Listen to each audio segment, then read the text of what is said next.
Hola, ¿qué tal? Bienvenidos a su clase de Derecho Penal 1. Vamos a continuar desarrollando el tema relativo al principio de legalidad en materia penal y sus subgarantías o subprincipios. Y en ese orden de ideas analizaremos finalmente al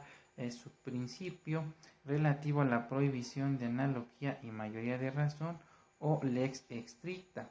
La aplicación de la analogía ha sido definida por Alberto del Castillo del Valle como la aplicación de una ley que se hace atendiendo a aspectos semejantes entre un hecho y una norma, pero que en realidad en el caso concreto no se adecúa cabalmente al supuesto normativo, sino que, como ya se comentó, guarda cierta semejanza con el mismo. Con esta clase de aplicación de la ley penal, el justiciable sería afectado y no habría seguridad jurídica para este, sobre todo al momento de emitir la resolución definitiva, es decir, la sentencia dentro de un proceso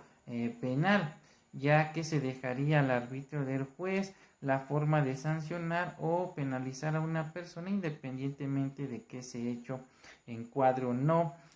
a la perfección en el tipo penal respectivo. En tales condiciones es dable sostener que en este caso se está aludiendo a una garantía de legalidad, puesto que se ordena a la autoridad judicial en amplio sentido hacer únicamente lo que la ley le permite, debiendo corroborar que sus actos se subsuman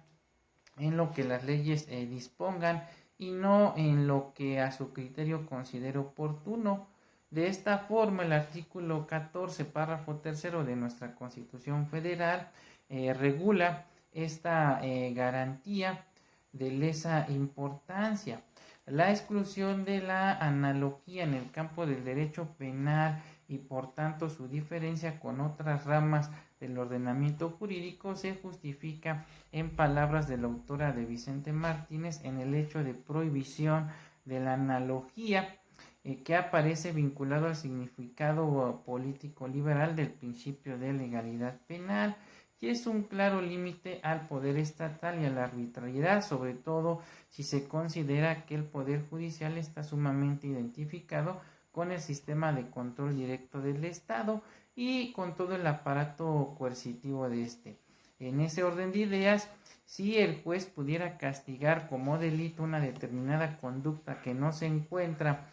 incriminada en la ley penal, amparándose en la semejanza existente entre dicha conducta y otras conductas tipificadas, se convertiría en legislador, invadiendo la esfera de competencia del poder legislativo y por ende violentando el principio de reserva de ley. La prohibición de la analogía entonces como medio de creación y aplicación de preceptos penales, así como de agravación de las penas y medidas de seguridad ya existentes, es un corolario del principio de legalidad. En tal sentido, no está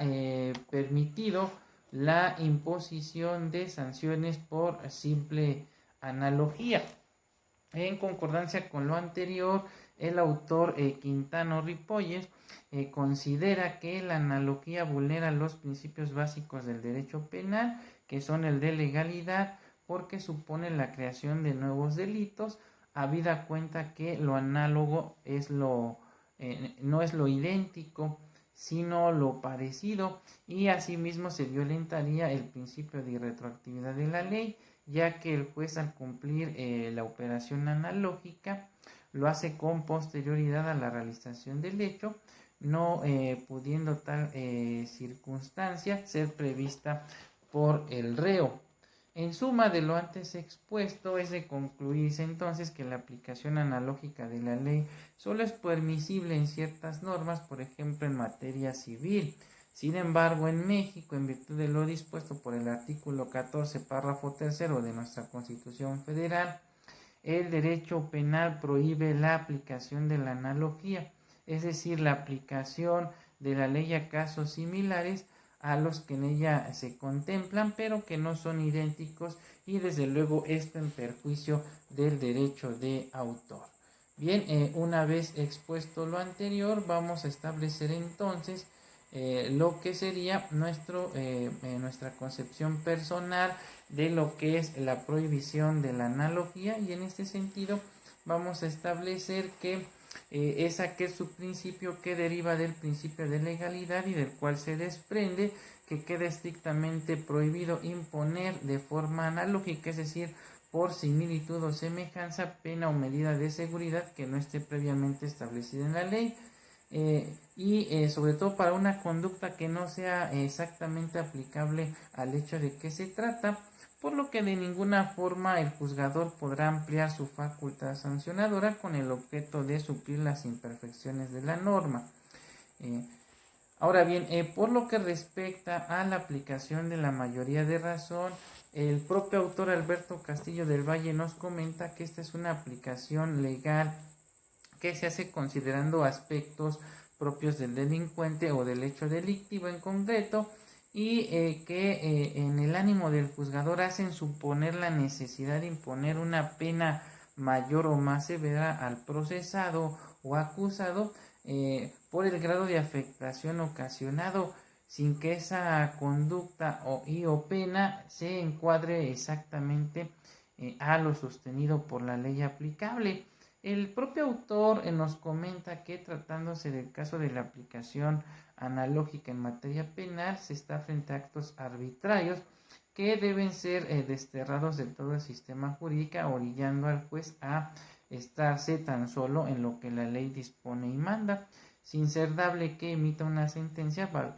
basándose en el criterio de su ánimo ni de conformidad con otros aspectos subjetivos, haciendo de un lado el texto de la ley. Por esa razón, la Constitución Política de los Estados Unidos Mexicanos prohíbe tanto la aplicación analógica como la mayoría de razón de la ley penal, reiterándose esta garantía con lo citado por el artículo 16, párrafo primero de la Constitución Federal, cuando se impone la obligación de que todo acto de autoridad debe estar debidamente fundado y motivado, es decir, debe estar emitido conforme a la ley y sus mandatos, confirmándose dicha postura por la Suprema Corte de Justicia de la Nación a través de la jurisprudencia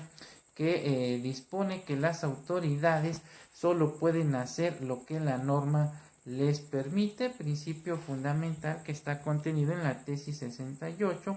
de la octava época, en el apéndice de 1917 a 1985, y que lleva por rubro autoridades. Bien, con esto estaríamos concluyendo entonces el tema relativo a el principio de legalidad penal, y seguiremos desarrollando más temas relacionados con lo que es la teoría de la ley penal, pero eso lo haremos en siguientes videos. Hasta pronto.